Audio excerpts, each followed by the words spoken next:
only about 3 blue roofs. They're in one specific spot in Ia, and yes, there is a line. Santorini was an absolute dream. And here's what I would do if I was gonna spend a few days on the island. How do you get there? So I would recommend doing either a ferry or a plane. What I did is I took a Sea Jets ferry from Heraklion, Crete to the main port there in Santorini, but it was a 2-hour ride. If you're going to take a plane from an island, then you'll most likely have a connection in Athens and then down to the island. I really couldn't find any direct flights from island to island, but if you're flying straight from Athens, you should be able to get a direct flight just fine. What can you do in Santorini? You can walk around Fira, which is the capital. That's actually where we wound up staying. There are a ton of shops and restaurants. It is absolutely a major tourist hub, but I also think it was a lot of fun to stay in for the first time because it's active and busy and it's really easy to walk to places. However, if you're looking for relaxation, you may want to stay in another part of the island. We did go into one shop that gave us samples of wine and this like flavored olive oil, which was amazing. I meant to go back and I never did. You could visit Ia, and when you think of Santorini, it is the picture perfect image of it. This is gonna be the city that is on the caldera. This is where the blue roofs are. This is where you see all the photos on Instagram. If you do want a photo in front of those roofs, it is this one very specific spot. You have to go off the main street and like down a couple of stairs. I was there in April and even then there was a line. It really wasn't bad though. I think I waited for 2 or 3 groups. So I can't imagine how bad it is during high tourist season, particularly when cruise ships are in. That is kind of an FYI, so you're not disappointed and you show up thinking it's gonna be beautiful blue roofs everywhere. That's not how it is, but I thought it was the most beautiful city in all of Santorini because of the different levels of all of the buildings and it's overlooking the water. The sunset is gorgeous. I would spend one evening in Ia just to watch the sunset. It's just an absolutely phenomenal view. This is also where I got souvenirs. I wound up getting some olive oil soap and lava pumice stones. So I always love a fun, unique local souvenir. The Akrotiri archaeological site. So if you're a history buff or love ruins and things like that, I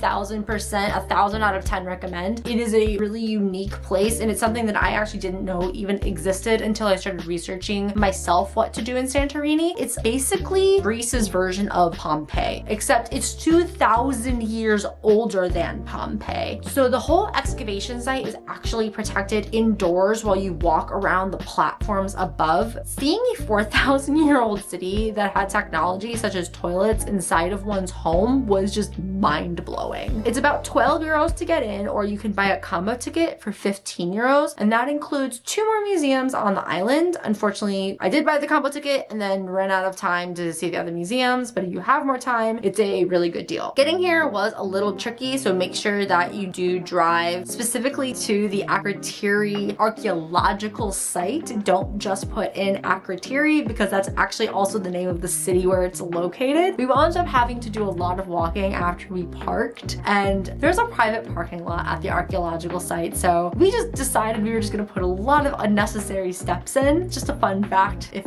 you are going to be driving there. The Lost Atlantis Experience Museum was honestly way cooler than I expected. There really aren't many museums out there that are focused on myths, and if you are interested in the lost city of Atlantis, or at least you're a fan of the cartoon movie like I myself am, this is honestly a very, very cool place to see. It really dives into the history surrounding how it was described by Plato, who is actually the only person we have written record of Atlantis potentially existing from. It also goes in to explain how Santorini's geomorphology is almost identical to how Atlantis would have been shaped as is described, and ties in real history and science to support the theory. It's the only museum in the world about the lost city of Atlantis. A lot of information. There's a whole sort of 4D simulator that you can sit in that tells a story and like sprays water at you and your chair moves around. It's a lot of fun. It's only about 15 minutes from the Akrotiri site. You could go ahead and go to the Akrotiri and then check out the Atlantis Museum. Another really cool thing to do is a volcano and hot spring tour. So if you weren't aware, Santorini is actually built on top of a volcano, but do not worry, the last time it erupted was, I believe, 1950. We booked a tour for a cruise to take us to one of the other volcanic islands that are part of Santorini, and upon arrival it was a €5 fee, cash only, to get onto the island to walk up the volcano. It is pretty steep, so I would recommend good walking shoes. I did see one woman trying to go up in flip-flops and she did it, but please wear good walking shoes. After the volcano, they do take us over to the hot spring. I want to to say hot spring with air quotes because it really wasn't that hot. When you get there, the ship that you're on can't dock very close to that area. You have to jump off the ship into the water and then swim to it. And I'm gonna tell you, because no one told me and I couldn't find this anywhere when I was looking stuff up, the water, the ocean, when you jump in, and it could be because I was there in April, was absolutely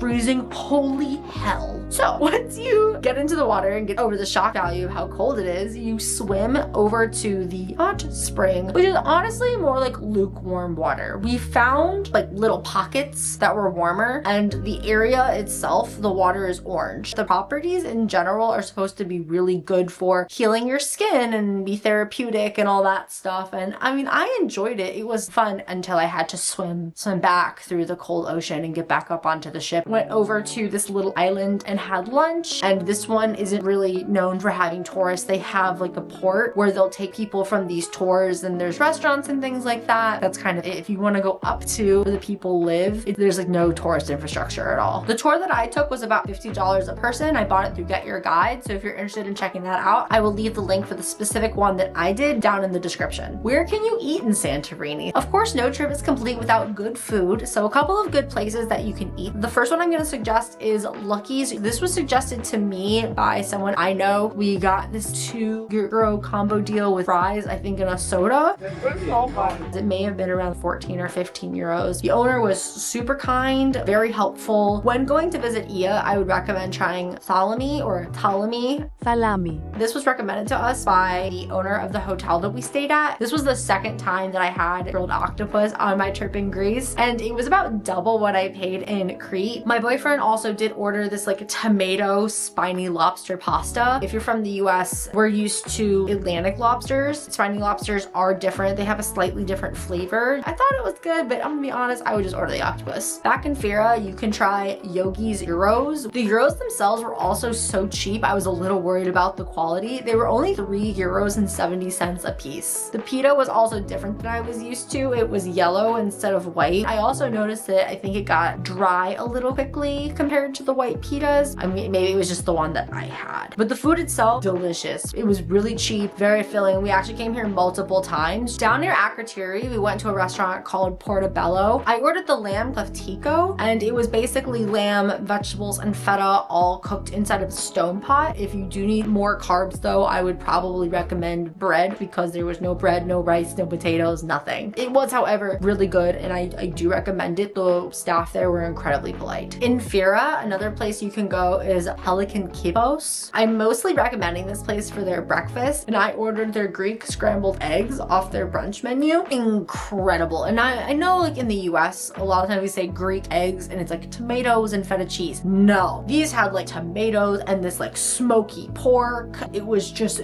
divine. They also have a really nice Greek coffee, which I'd never had before. I'm not really a big coffee drinker, but I figured go ahead and give it a shot. It's small, very strong. It kind of gave me the sense of like espresso or like maybe a Turkish coffee, and it was a really nice pairing with my eggs and bread and like the little salad. On our volcano tour at that port, when we stopped to have lunch, I went to the restaurant, I think it was called Cantuni. It was cheaper of the two big restaurants that we saw. I got this squid souvlaki. It was honestly lovely. There was a cat that came to visit me, and I'm not gonna be opposed if a little furry buddy wants to come up and say hello. It just makes the whole thing so much better. 10 out of 10. So how do you get around Santorini? Honestly, just get a rental car. When we got to the port, getting off of the ferry, there was a place to get a rental car. My initial plan was just to do public transportation, but I did realize that the buses aren't the most convenient, and they also don't have Uber or Free Now, which is what I was used to using in Athens and Crete. I didn't have that problem, but they are not services available on Santorini. The taxis are also extremely expensive, and I was told have a flat fee. It doesn't matter how far you're going, you will pay the same price. So 3 days we were there plus gas, it was about 130 euros, and it just gives you supreme flexibility for everywhere you want to go, and I just really think is the best way to get around the island. We had free parking also everywhere we went, so you don't really need to worry about that either. Where to stay in Santorini? I would recommend this hotel called Petros Villa. villa. I found them on Expedia. It's just a small, cute little hotel right off a side street in Vera. I really liked staying in the downtown area, as I said, just because it made getting around really easy. I could get to breakfast and things in the morning. So I thought it really was a great location to stay for my first time on the island. Overall, Santorini was absolutely incredible. It's a very mountainous island, which could take some driving to be a little bit tricky. We actually did notice on the night that we went to Ia, going back to Fira, parts of the way there really weren't street lights. We had to drive with our high beams on. If you'd like, you can always check out my blog post on Santorini. You can find it on my website, Eden and Thread. I'll put a link in the description below. Also, if you want the perfect tool to plan your next vacation, you can check out my Notion template, the Ultimate Travel Planner. I'll leave a link for that as well. If you did find this helpful, please comment, like, and subscribe, as it does help out the channel, and I will see you in the next one. Bye! Slow